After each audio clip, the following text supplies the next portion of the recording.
views and opinions expressed in this program are those of the participants and do not necessarily reflect the views of BronxNet or the program underwriters.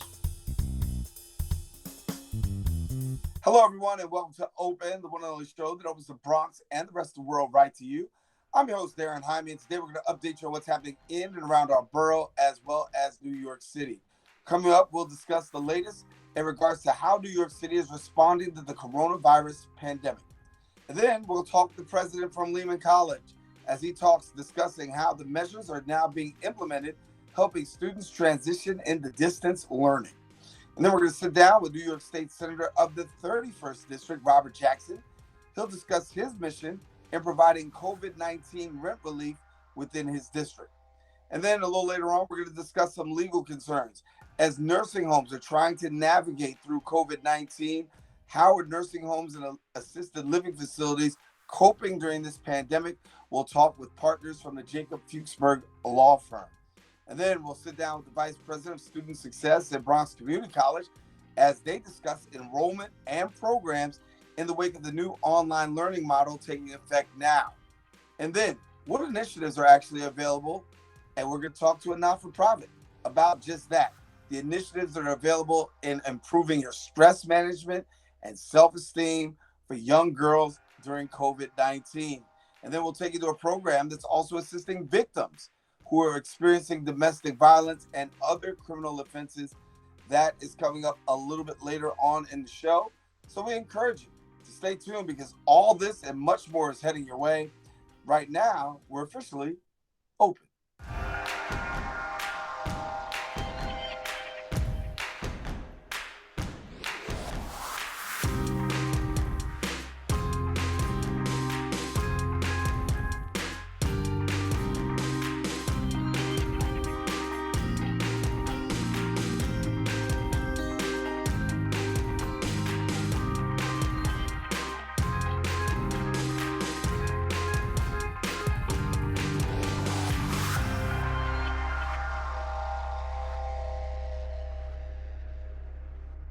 Hello, everyone. I'm Daren Jaime, and today is Wednesday, May the 6th.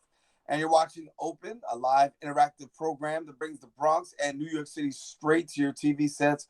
We want to thank you for joining us here on the show. We also want to welcome our viewers on Manhattan Neighborhood Network as Open is being broadcast live simultaneously on the MNN channel. You can stay connected to us here at Open on all of our social media platforms, specifically at BronxNet TV. Well, we have some things to take you through as we navigate through COVID-19 together. We'll begin with our Bronx updates.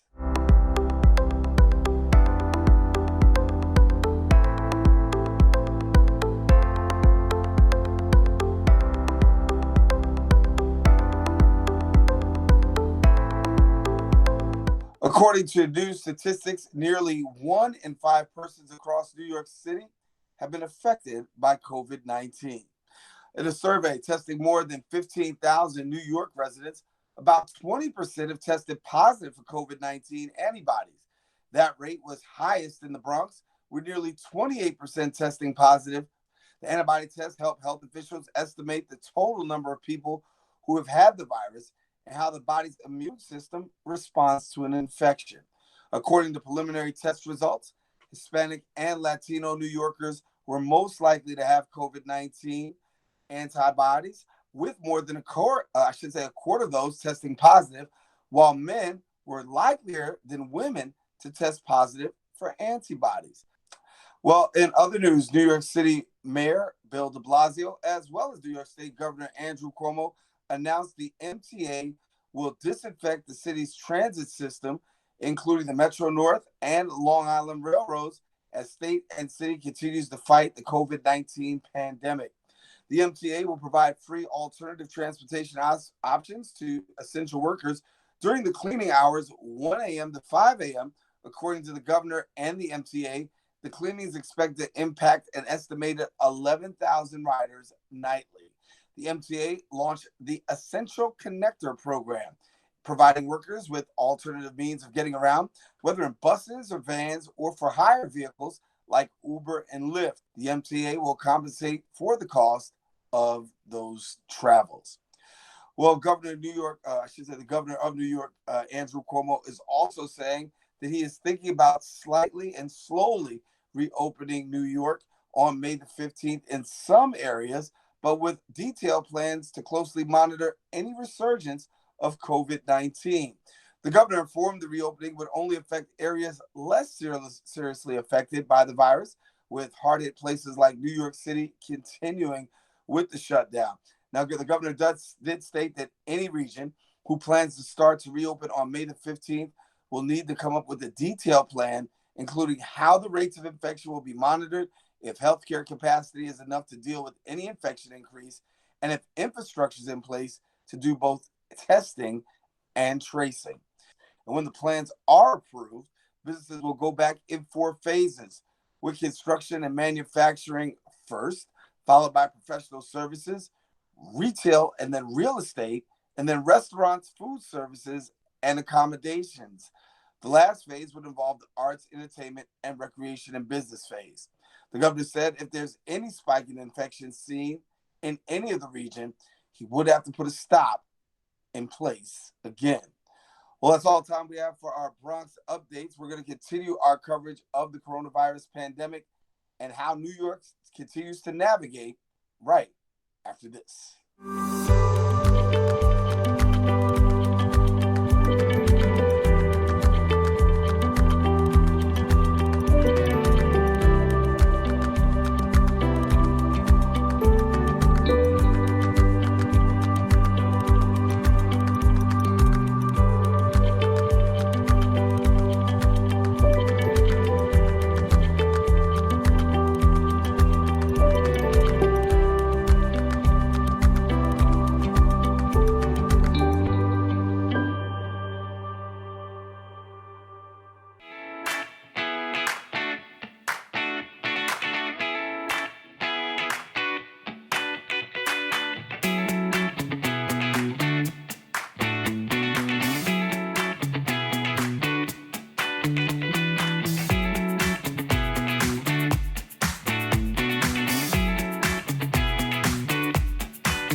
And welcome back to Open. Daren Jaime here with you, and we're so glad that we can continue to share and bring you the news, the information, and the things that you need to know.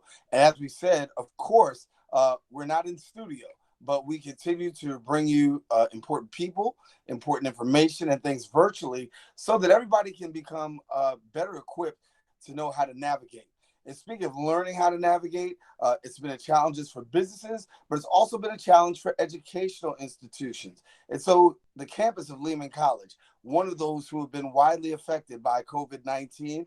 And so we're pleased to be having on our show right now the president of Lehman College, Dr. Daniel Lemons, who is sharing with us a little bit about what is going on as far as Lehman College is concerned and their navigation to distance learning and the COVID-19 pandemic.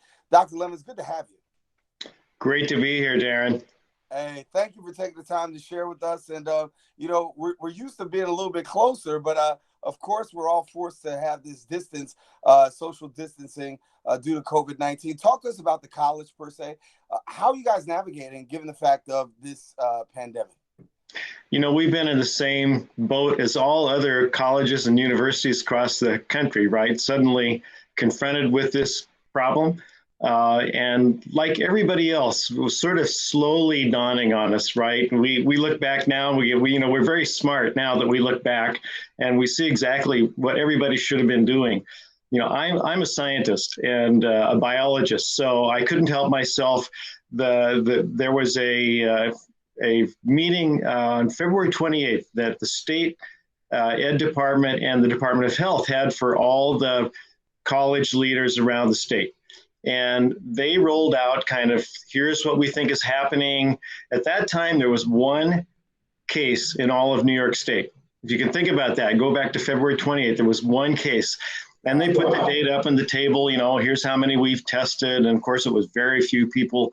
And so what I started doing from that day forward, I started tuning into the state website every day, and I started making my own graph of what's happening. So by March 9th, which was about a week and a half later, right? By March 9th, there were about 20 cases in New York City, that's all. But when I was looking, I was plotting this curve, I could see it was going, it wasn't a straight line, it was an exponential looking curve. And I thought to myself, you know, that's what's going to happen. Even though there's hardly any data right now, I can see what's happening in New York City, what's happening in New York State. And so that put me on really high alert. I mean, February 28th, I got together a big group on campus. We started talking about what are we going to do here? What are we looking forward? And I told the group, we met again the next week, and I said, you know what? We got to be ready to close in 2 days, because I don't know that that's going to happen. That's the governor's call. But I think it might happen. And guess what? 2 days later, we were ready to move all the students off campus. Right. So, and then you get into this distance learning, right? And everybody talks about distance learning. There are online classes already, right? But talk to us about navigating that distance learning, because even though you might be ready, faculty may not be ready, students may not be ready. So what kind of adjustment has that been for both faculty and students to really get to this distance learning format? well, not surprisingly, it's been a huge adjustment. Now, Lehman College was fortunate because we had 20% of our classes were already fully online or partly online. So we had some faculty and students who were already doing that in that format. But of course, that leaves 80%, which weren't. And many of those classes didn't have any digital information or part of the course up, even the syllabus online. And so everybody had to scramble. Faculty had to scramble. And so we put together a whole network of faculty who were experts to help other faculty members. We really cranked up training and getting faculty online. And that was a huge challenge. And the faculty and staff have been amazing. I mean, they just set themselves to the task, kind of working night and day, doing what they can do. That's a challenge, but I think really the biggest challenge and the biggest worry that we had was students, because we couldn't make the assumption that all students being at home were going to have adequate access to the internet or to their courses. So how are they going to finish their courses if they can't really be in a good position to write papers, to submit them, to do all the other parts of the coursework that needed to go on? And so we, as soon as we realized this might happen, we started locating where laptops. We got Chromebooks and we got iPads, and we bought as many as we could buy with the resources that we had, knowing that we would need to loan those out to students. So we started a program.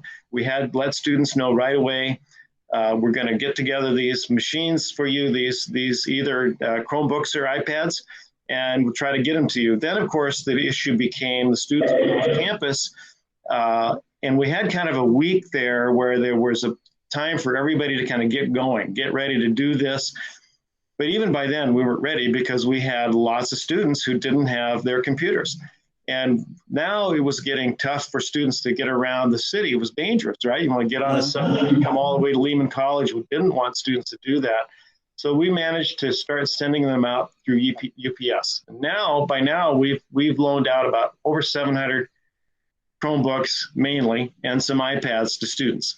Yeah. So we think, we don't know for sure that we've gotten every student that needed one, but we've gotten a lot of students taken care of. So students who would not have been able to finish the courses for the term, and actually a lot of students, say about 200 or so of those students are graduating this year. And you tapped into graduation, which was my next question. And I want to get before, I got two more questions I definitely want to get before you. One is about graduation. One is about the credit policy. Talk to us about graduation. I know a lot of universities and colleges really have to make the hard decision. And for some people, you know, it's the first time that they're looking forward to their college graduation. But for the class of 2020, it's not going to happen in cap and gown as the way that we would normally see it. What's going to happen? Well, the class of 2020 is really special, right? And you know, sometimes you really don't want to be special. And this is, you know, there's no way to sugarcoat the loss, right? Because it's a huge experience to come to graduation with your family, with your friends. You acknowledge and you celebrate this tremendous accomplishment. And so that's a loss that we can't do that all together in May, at the end of May. but we're working on doing a virtual graduation. So we're going to have a ceremony, and we're working out the details of that now, how we're going to acknowledge all the students who've made it there. I mean, last year we had a record number of graduates, 3,700 graduates. Wow. And I haven't seen the number yet for this year for this, but I know it's going to be similar to that. So it's a lot of students that are graduating, and we need to celebrate. So we're working on that. We'll have speakers. We're going to honor. We're going to still have our honors convocation, and where we acknowledge students who've done it very well.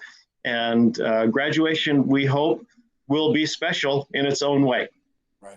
And what kind of alternatives are available for those students who may not necessarily be doing so well during this pandemic, trying to navigate? Maybe you're trying to take care of a family member. Maybe it's you yourself who's been affected by COVID, and you still want to maximize your educational experience. What kind of resources are available? I know that there's a credit, no credit situation going on. Talk to us about that. So the university-wide has a credit, no credit option, and students can actually select 20 days after the term ends. So they have time to think about it, whether they really want to do that or not. It's optional. This again has happened in campuses all across the country. I don't know that all campuses are doing that, but many, many campuses have given that option to students. And so it's acknowledging the fact this has really been a tough term. And, students haven't uniformly had a great experience. For some, it's worked really well. Some have really struggled with this. And that's going to impact how well they do. And I think we all acknowledge that nobody should have something like a grade count against them when the circumstances are so tough and when it's really impossible. I mean, I talked to the student leaders last week, and one of the things they're concerned about is, are they getting enough leeway with their instructors so that they can navigate their way? Yeah, maybe as you said, maybe they're taking care of a family member.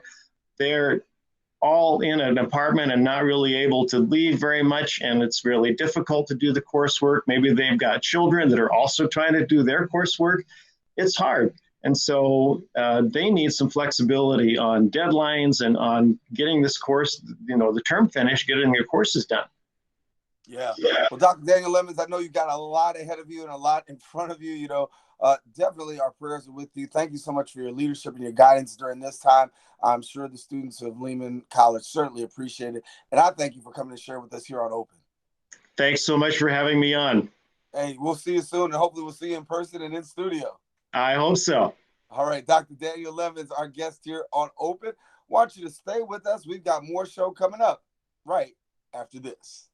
When taking public transportation, don't touch your phone. Carry hand sanitizer and use it immediately upon leaving the bus or train. Avoid touching your face. If someone is coughing or sneezing, move away. Wash your hands with soap and water as soon as possible. Limit contact with poles. If possible, avoid rush hour. Don't eat or drink on public transportation.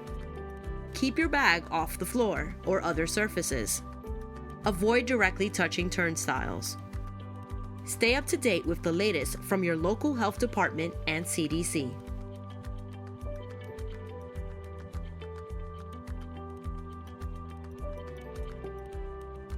And we're back here on Open as we are continuing our conversation, bringing you information and news with regards to COVID-19, how New York City is adjusting, and how people in their elected districts are really dealing with. We've heard from some senators, assembly people, and we continue that conversation right here. Our guest now joining us is from the 31st senatorial district here in New York City, and that would be State Senator Robert Jackson. And Senator Jackson, good to have you. I'll start off with talking about your district. It's pretty big, it's pretty expansive. And so when we look at your district, why don't you tell us about where your district actually covers? So my district is from parts of Marble Hill. It goes down into Inwood, Washington Heights, Hamilton Heights, West Harlem, all the way down to Upper West Side, Midtown, to the Chelsea area, 26th Street and 9th Avenue, a total of 13 miles in my district in Manhattan. But the majority of people that I represent are basically along the the west side of Manhattan, and basically all of Washington Heights, Inwood, and half of Marble Hill.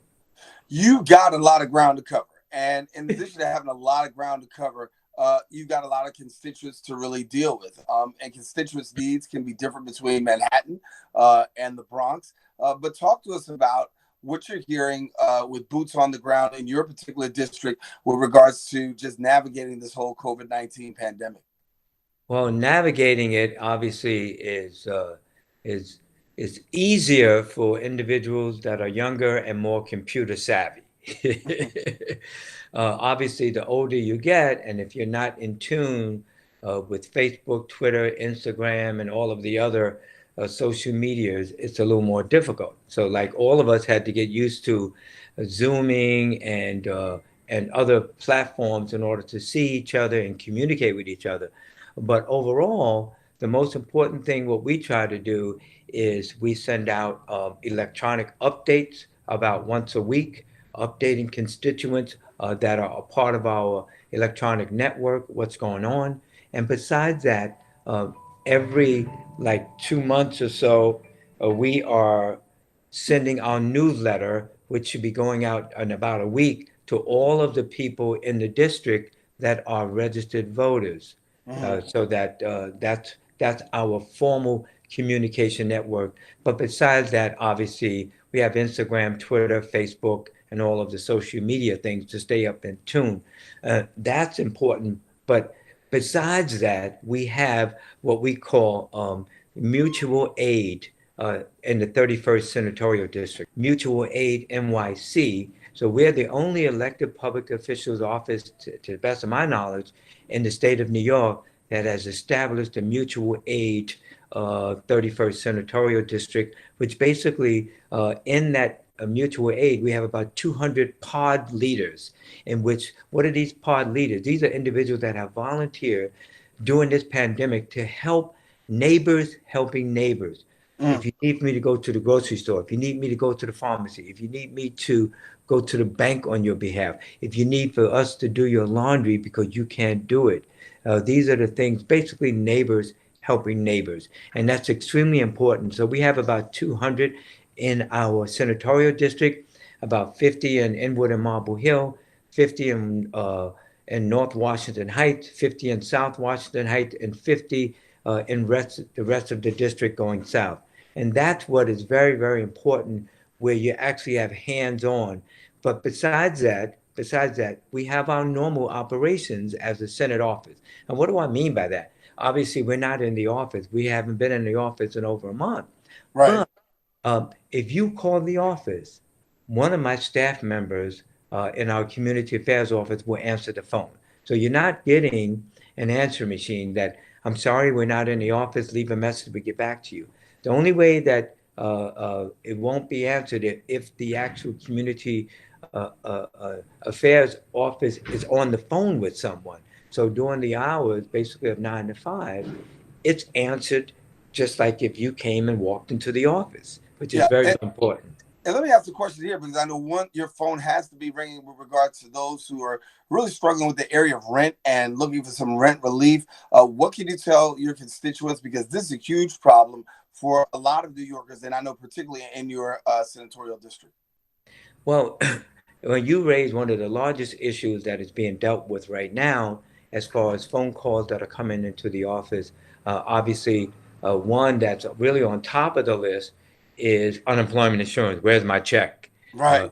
Because, if you don't get your money, you can't pay your rent, you can't eat, and all the other things. So that's one of the major things that we're dealing with, which is unemployment insurance and food insecurity, and also as far as the rent. And obviously, there was, by some individuals, May 1st, obviously Workers' Day around the world, there were rent strikes at certain locations. But we are really focusing in on legislative action in order to have a moratorium on rent. There are several individuals, my colleagues, both Mike Giornaris, who introduced the bill. You have Salazar introduced a bill. I've introduced bills. So there's quite a number of bills in order to give rent relief to our constituents. but not only our constituents as far as renters, but also homeowners also. So there's a lot of things that we're working on. And in fact, I am a member along with Jessica Ramos and other state senators that are part of the housing COVID-19 work group. And we're discussing all of these aspects so that we can make our work group recommendation to the entire full New York State conference, the Democratic conference, that is, that's 40 of us. There is another work group, which is the revenue work group, looking at how to raise revenues, and they will make recommendations to the full conference, the Democratic conference. And so that's what we're doing in order to address the issues and concerns of our constituents regarding rent and raising revenue. Definitely. Well, thank you so much for giving us the update. And certainly our Bronxites are excited to know that there's some boots on the ground in terms of relief and a listening ear. So thank you so much, Senator Jackson, for sharing with us out of the 31st Senatorial District, our guest here on Open. Thank you. Yeah, thank you. Thank you for having me. All righty, Senator Robert Jackson. Peace and love. Peace and love to you too, brother. All right, listen, take a quick break. We got more shows. Stay with us. We're coming right back right after this. Thanks. It looks bleak. It feels bleak. But the city isn't shut down because our public services keep working. In spite of, and in the face of, the dangers, we can count on them. And to keep them working and funded now and in the future, we need to be counted. Self-respond now to the 2020 census at my2020census.gov. And we're back here on Open as we're talking much about COVID-19, bring you the news, the information, the things that really matter. And when we talk about navigating COVID-19, we've heard from educational institutions, but also the question about nursing facilities. Is the proper amount of care being taken in nursing facilities? Joining us here are two very special guests who are sharing. We've got Alan and Eli Fuchsberg. They're from the Fuchsberg Law Firm, and they're sharing a little bit about what is going on in regards to nursing facilities. And I would just, first of all, welcome you both to the show. And Alan, I'll let you start. We're going to let the elder statesman take it away first. But when we talk about the work that you're doing, I know recently you just launched a class action lawsuit at a nursing facility, assisted living, I should say. Correct, and it is an assisted living facility, but there is very little difference. It has to do with whether the resident can get around more independently or less independently. By Medicare and Medicaid standards, the level of medical problems you have in order to get into a nursing home or an assisted living facility is the same. And so, unfortunately, there have been 14 deaths in this assisted living facility where commenced an action today asking the federal court, to appoint a special master to supervise compliance with CDC, Center for Disease Control's guidelines for New York State Department and for New York State Department of Health guidelines. Unfortunately, people come into the facility from hospitals who are recovering from coronavirus, or there are people in the facility who are getting coronavirus, and they're not providing enough trained people to quarantine, to separate, to medically examine such patients, and to guide the rest of the people in the facility so that they stay safe as well. In addition to the class action, just basically when we're talking about nursing facilities as a whole, a lot of questions about transparency and whether or not the facilities are actually being transparent. Walk us through what some of the things are your concerns, particularly when we're dealing with these nursing facilities with COVID. Well, a lot of these facilities had, unsanitary conditions and were understaffed, well before the coronavirus epidemic.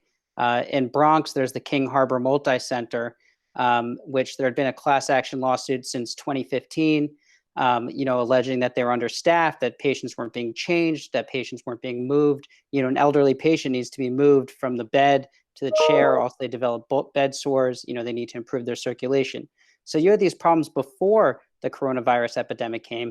And I mean, it's no surprise that King Harbor Multi-Center, has 46 suspected deaths due to COVID-19. And the only reason we know this is from, New York State Department of Health, which has been releasing these figures. And the conditions are just, terrible. I think you see, nursing homes saying that we're understaffed, that we don't have enough equipment. And then you have the governor saying, no, it's your job to have that equipment.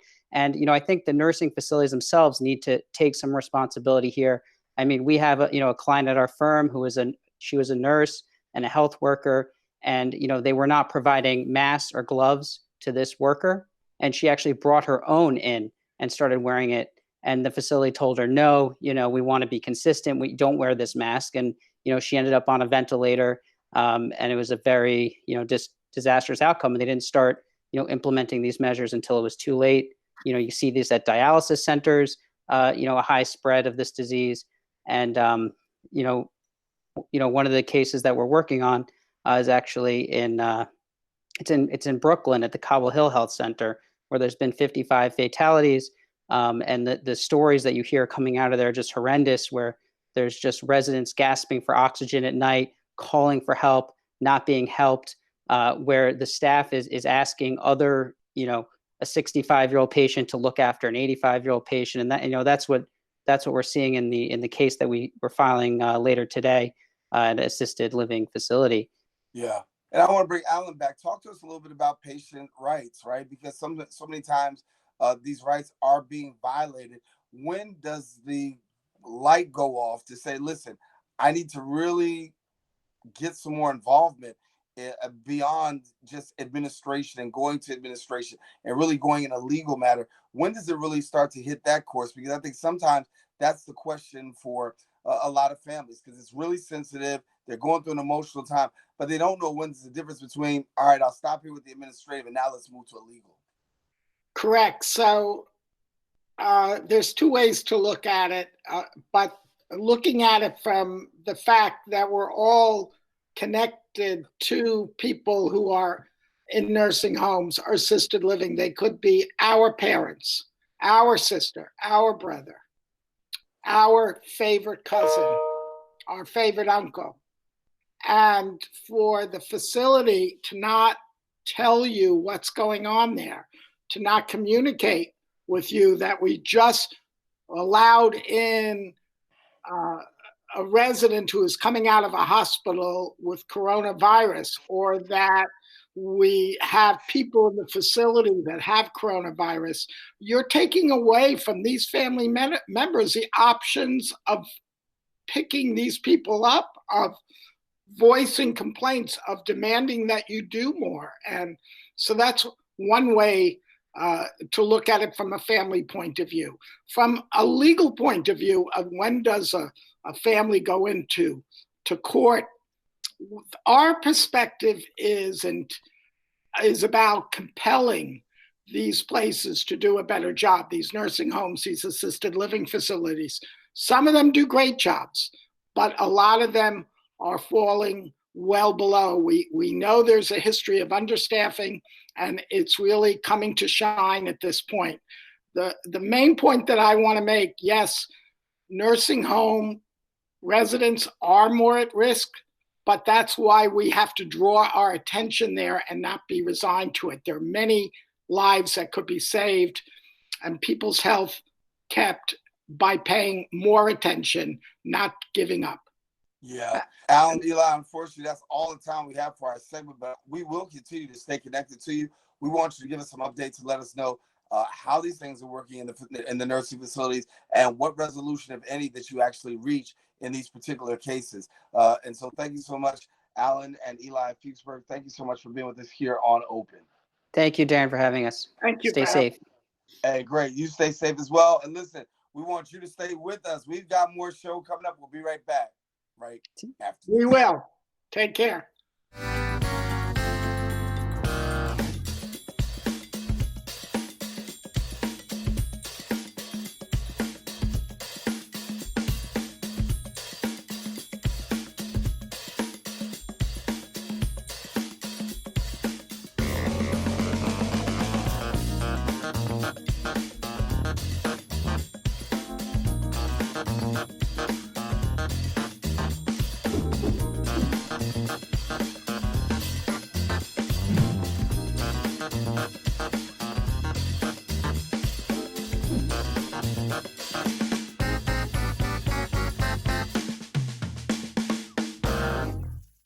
And we're back here on Open and glad to have you sharing with us as we continue to bring you the news, the information, and the things that you need to know during this time.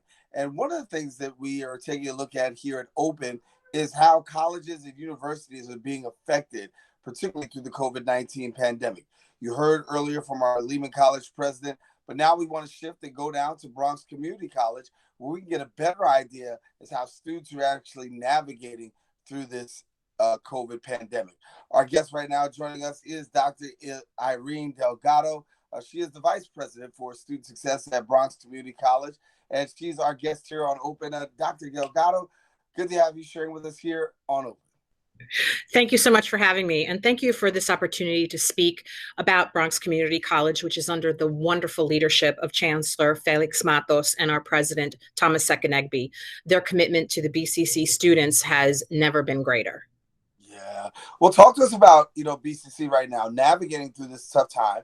A lot of students, still trying to get acclimated. And it's hard to say, like, we've been in this for a minute.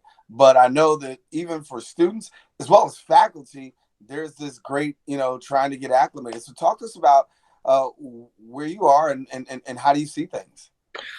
Well, it's very murky. Uncharted territory is everybody's favorite word, but I can tell you that the first thing I know about the Bronx students is that how resilient they are, as are our faculty, as are our staff.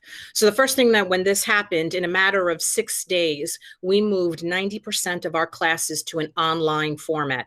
That's unheard of, unprecedented. Our faculty were like, okay, we got this. And then we were like, great, but how do we get our students? So the first thing we started to do was to canvass our students and say, well, we're moving to an online format. What do you need? Immediately, there was a rally cry to students saying, I don't have a laptop. I don't have a connection to an electronic device, or I have some at home, but now I'm sharing it with my mom and my dad and my little brother because now everybody needs a laptop. So, again, thanks. You always have to say thank you and have gratitude. Thanks to the BCC Foundation and the assembly members, Natalia Hernandez and Victor Pichardo, we were able to get funds immediately together, along with CUNY supporting us, to put laptops, either Chromebooks or iPads, into students' hands so they could immediately get in on the action. And by the way, we had them delivered to their homes. In the very beginning, when this whole thing started, we were having them come on campus. But as the progression of COVID happened, we realized for their safety and the safety of our staff, let's mail them to their homes. And that has gone very successfully. To date, we have put over 900 devices in students' hands. And as we continue to get requests, we will send them out. The next hurdle that we're dealing with in terms of technology, though, and we've been very fortunate, is that Wi-Fi companies have been willing to expand and lift data caps, expand, giving free Wi-Fi. I think that will be a challenge for us in terms of how are we going to navigate for the fall should we end up in the same environment. We want to make sure that our students will have access to all the Wi-Fi that they're going to need. So we are already hedging our bets and looking at that to make sure that we can provide that for the students who don't have. Yeah. I think the other challenge that some students are having, as well as myself, I don't consider myself to be the most techie person on the planet. So when someone said to me, oh, well, you need to download Zooms and you need to download WebEx, and I'm sitting there going, huh? The beauty of BCC is that we have live support for our students that they could call, or if they're savvy enough to know to work the website, to have someone walk them through how to download the technology, how to work on these distance education platforms. Along with that is the subject matter support. Students who are very tech savvy, because let's face it, everyone has an iPhone, and probably students are more tech savvy than me or you, please forgive me.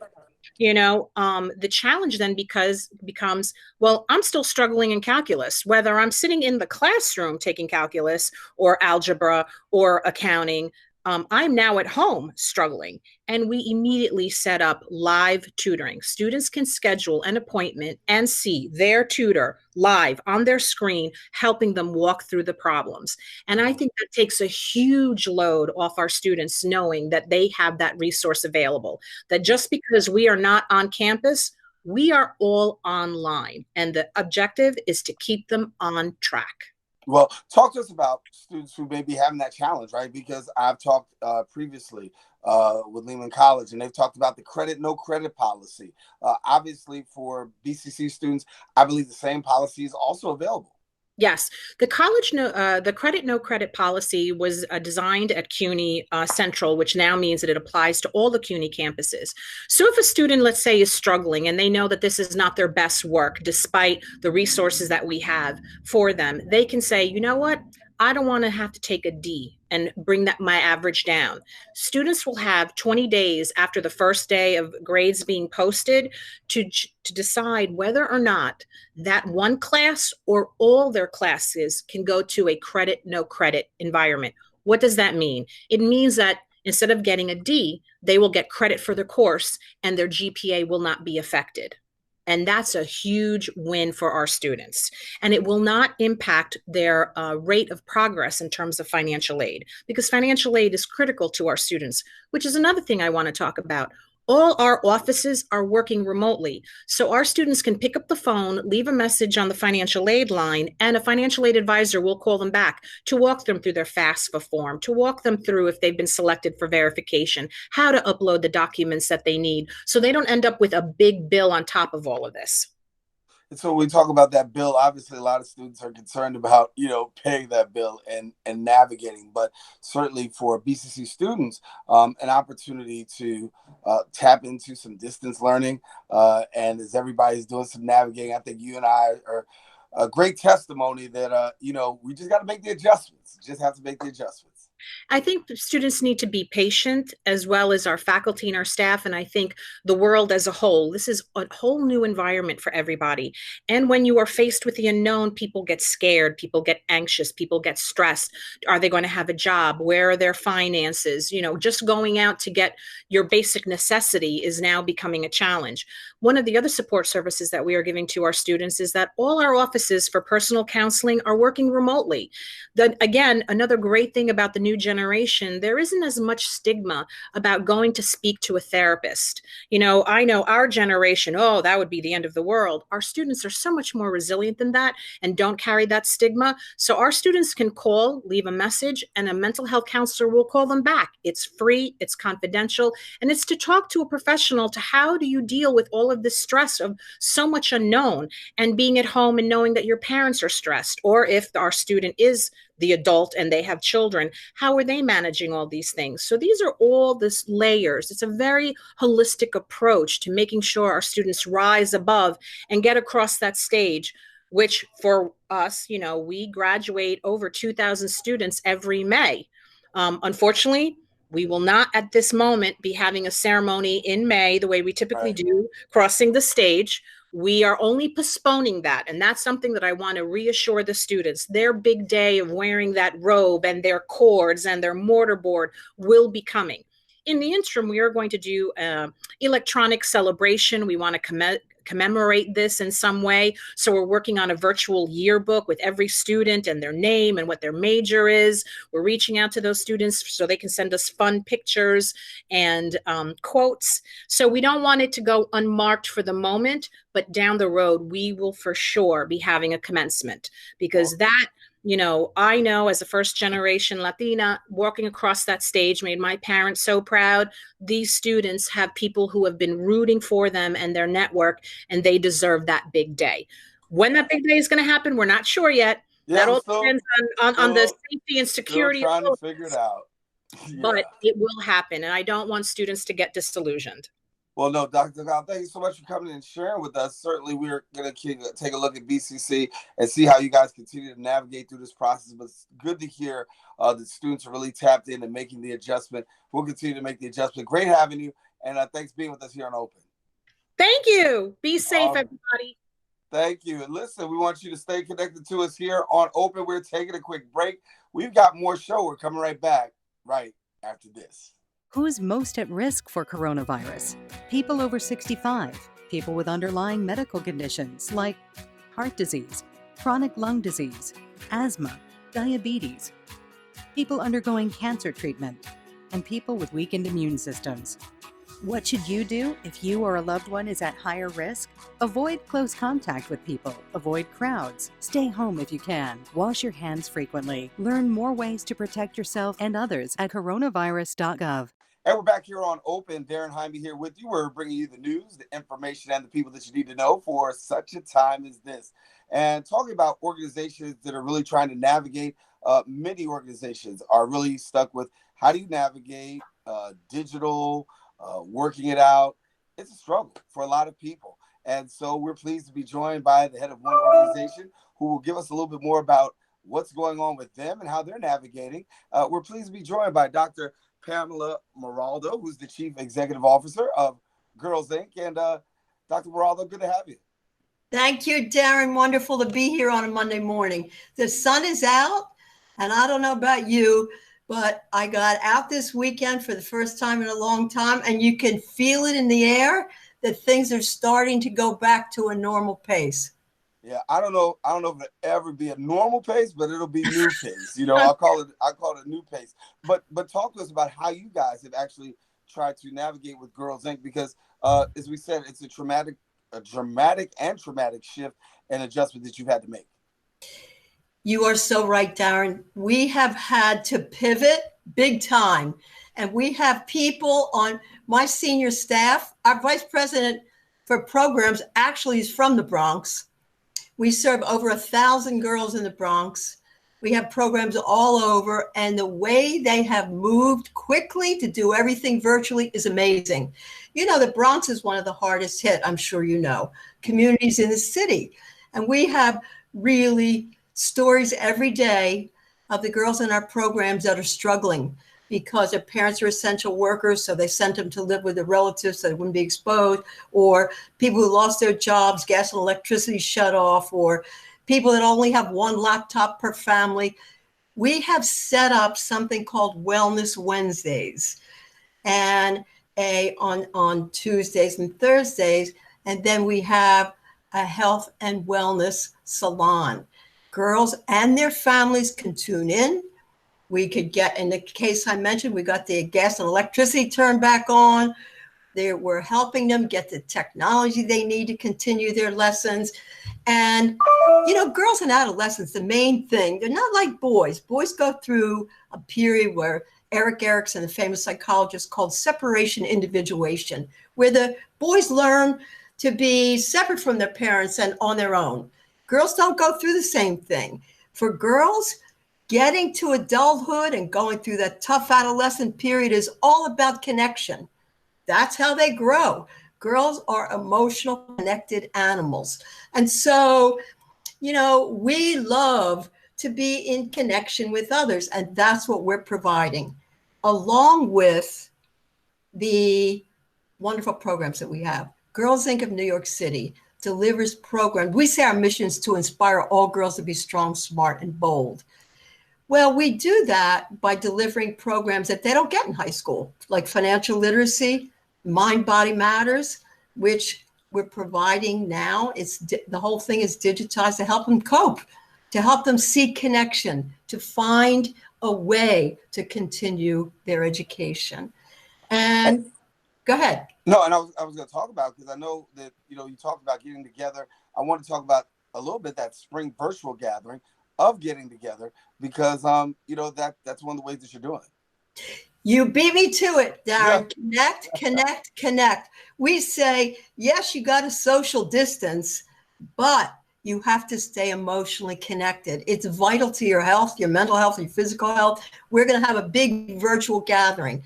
You know, we usually have it in person. It's big and fancy, but this year it's going to be just as big and fancy. It's going to be online. Anybody can tune in. You have relatives in, Texas, call them up. They can tune in.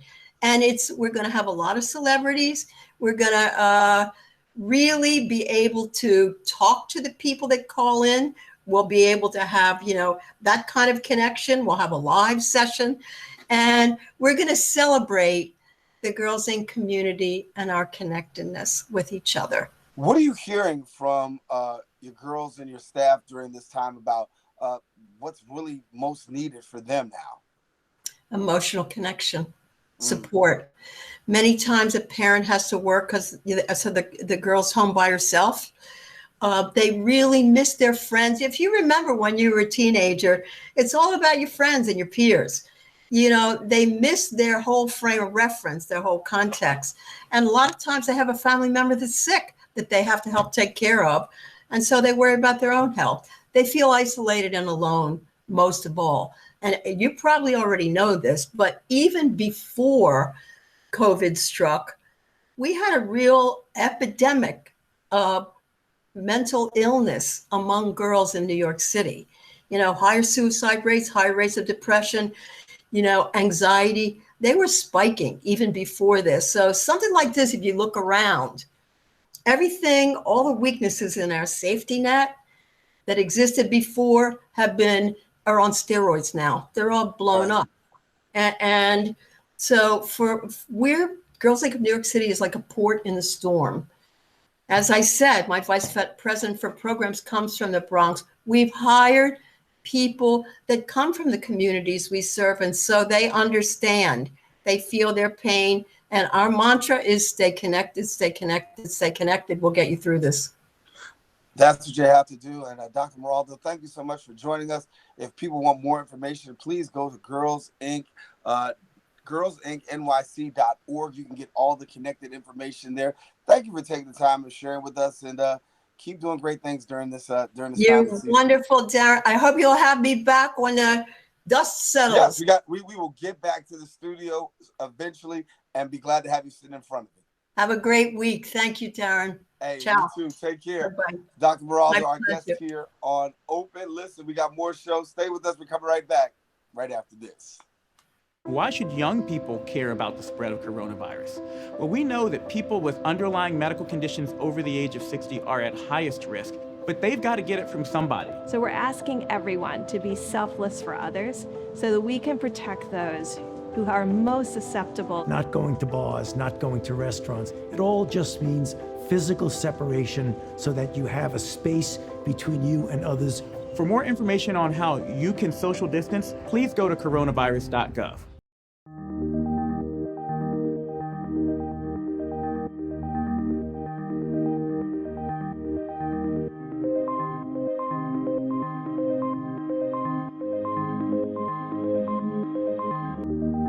And we're back here on Open. Daren Jaime here with you as we continue to bring you news, information, and organizations that are actually making a difference as we all continue to navigate the COVID-19 pandemic that goes on, affecting particularly New York City, the state, and of course the world. But more particularly, talking about victims and dealing with victims in this particular segment, and how are services being provided. And so talking to Kimberly Cavern, who's the Senior Director of Crime Victims Assistance Program of Safe Horizons. And first of all, Ms. Cavern, thank you so much for being with us. Thanks for having me. Good. So for people who don't know a little bit about, Safe Horizons and the Crime Victims Assistance Program, give us a little bit of your work. So Safe Horizon is the largest victim services agency in the country. We serve victims of all types of crime. We run the city's 24-hour domestic violence hotline. We're the largest provider of domestic violence shelter beds in New York City. We're located in all of the police precincts, court programs. We have an app. We work with at-risk youth, victims of sexual assault, child abuse. So really victims of all types of crime. Yeah. And so during COVID-19, obviously, a lot has changed and adjusted. How has your work had to adjust, given the fact that you do take care of victims and we're all indoors?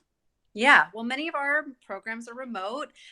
So we're working from home, but the hotline is still available 24 24 hours a day. Our shelter staff are still going into work, so domestic violence shelter is still accessible. Our court staff are still able to help survivors apply for orders of protection. So all of our services are still running, just some of us are working from home. What are we hearing about way of domestic violence? A lot of people talked about the numbers are on the rise, particularly with a lot of people staying indoors. What are you hearing, and are you seeing an increase?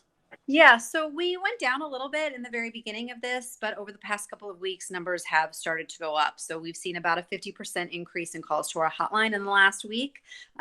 So we're definitely seeing that increase as well. Yeah.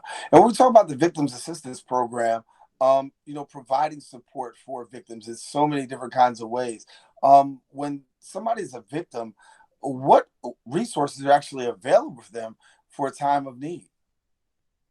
Well, we really work with victims based on their own individual needs. So we're going to do an assessment, find out what a person's safety concerns are, what they've already been doing to keep themselves safe, and what they really want to see. And then we're going to help them put together a safety plan that works for them. So that might involve calling the police. It might involve using the court system. It might involve coming up with ways to stay safer in your home. It's really victim by victim. Yeah. Yeah. What do you find to be the most challenging for you guys right now during this time? Well, we really just want people to know that services are here. If you don't know where to call, you can call the 24-hour hotline and they'll connect you with the appropriate program. If you don't know how to access the hotline, you can call 311 and they'll connect you. They'll transfer you right over to our hotline. But we really just want to know survivors to know that they don't have to suffer alone and that help is available. Yeah. And so what are you hearing actually from survivors during this time? I mean, I'm sure that there are a lot of different stories going out there, but is there a common thread that we're hearing? There are a lot of common threads. We're hearing that people feel really isolated, that they don't have access to their social systems. People have concerns about going to the hospital or going into shelter because of concerns about COVID, concerns about accessing things that they would have normally accessed that might be more challenging now. Mm-hmm. And so when people want to get access to information and really stay connected to you, what's the best way for them to be able to do that? You can go on our website. Our website will show you how all of our services are working right now. We also have a safe chat feature on our website, so you can chat in real time with someone, given that it might not feel safe for you to make a phone call right now if your abusive partner is in the home or in the next room. So our website is really a great start. Yeah, and encouraging people to make sure they take advantage of, the services that are available, tapping in. And for somebody that's saying, listen, you know what, I'm kind of like leery because I've got, somebody possibly in that next room. What advice do you give somebody who might be living in a domestic violence situation or just living in an uncomfortable situation and they need the help, but might be kind of scared or thinking about reaching out? Yeah, like I said, our safe chat feature is a really great resource if you're not able to pick up the phone because your abusive partner is nearby. But also, we are not here to tell survivors what to do. So we're really going to listen and try to help you figure out a plan that works for you. All righty. Well, Kimberlina Cavern, thank you so much for joining us. She's the Senior Director of Crime Victims Assistance Program and for Safe Horizons. And thank you for the great work that you're doing at Safe Horizons. And you do your best to stay safe, too. You too. Thank you so much. All righty. Kimberlina Cavern, our guest here on Open. Well, that about wraps it up for this edition of Open. I am Daren Jaime and want to thank you for joining us and also want to thank our guests for being a part of today's show. Now, if you missed any part of the show, you can catch the Recablecast coming on at 5 and 10 p.m. on Bronx Channel 67. Verizon Fios, that would be Channel 33, or anytime on the web at bronxnet.org. For all of us here on the set of the show, I'm Daren Jaime saying take care. God bless. We'll talk to you soon.